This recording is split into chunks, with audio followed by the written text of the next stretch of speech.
Halo semuanya, jumpa lagi dengan saya Chandra di channel Serapin Tekno. Belakang ini tuh kalau kita lihat HP-HP Xiaomi buat tahun 2022 ini agak sedikit kurang memuaskan ya.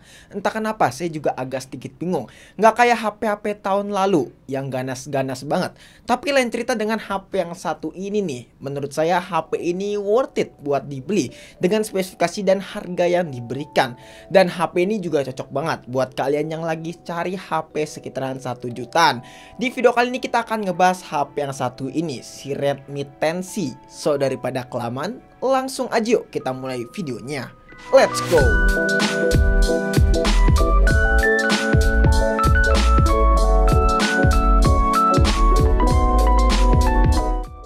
Yap, HP ini yang spesial adalah SoC-nya karena dia pakai SoC Snapdragon 680 yang dimana ini adalah SoC yang hanya kalian bisa dapatkan di HP dengan range harga 2,5 jutaan.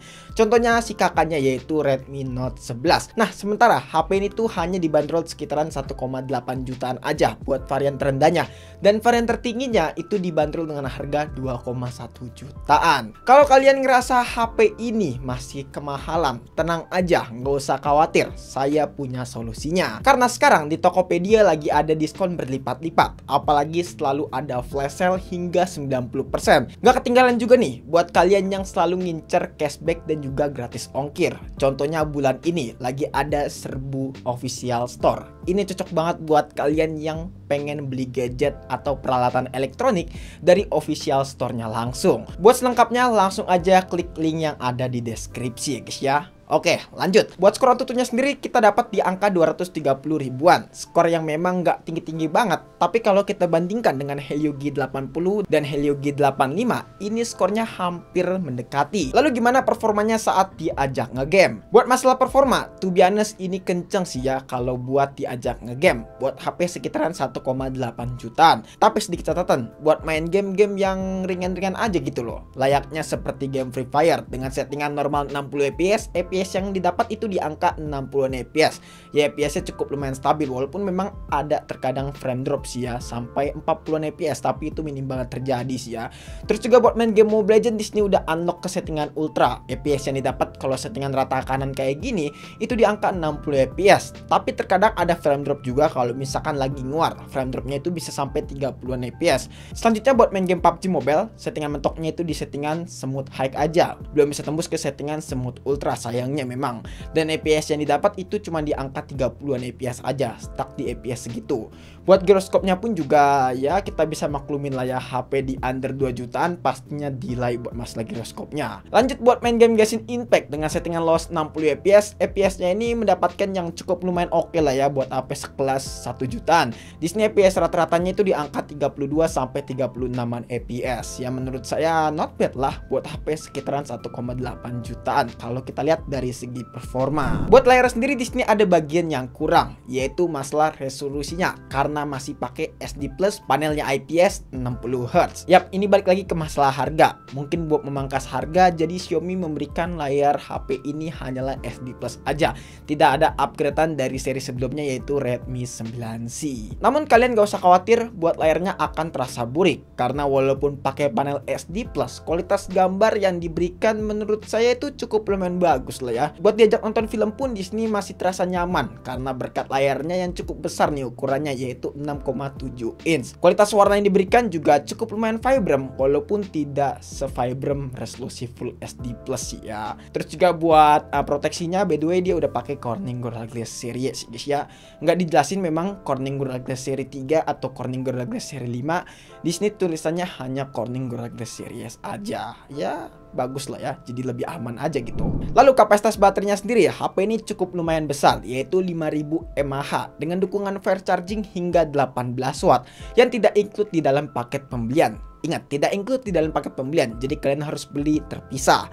Buat SOT-nya sendiri alias screen on time, baterainya ini bisa bertahan hingga seharian penuh. Jujur li, bisa bertahan hingga seharian penuh untuk penggunaan normal seperti ngegame sejenak, nonton video, ataupun main sosmed sekalipun.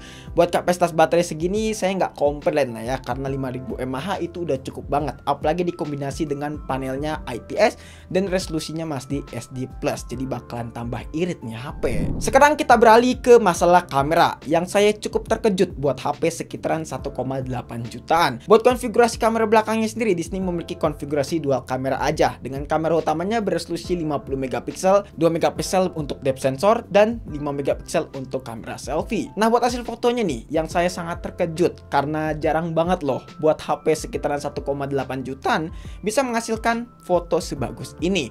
Di sini detailnya oke, warnanya juga terlihat pas, tidak terlalu oversaturate dan juga saturasinya cukup lumayan oke. Buat di kondisi minim cahaya pun HP ini tuh bisa menghasilkan kualitas foto yang cukup lumayan bagus buat HP sekitaran 1,8 jutaan lagi-lagi.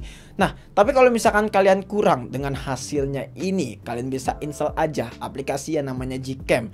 Dan aplikasi ini tambah gacor nih kalau misalkan diinstal aplikasi Gcam ini.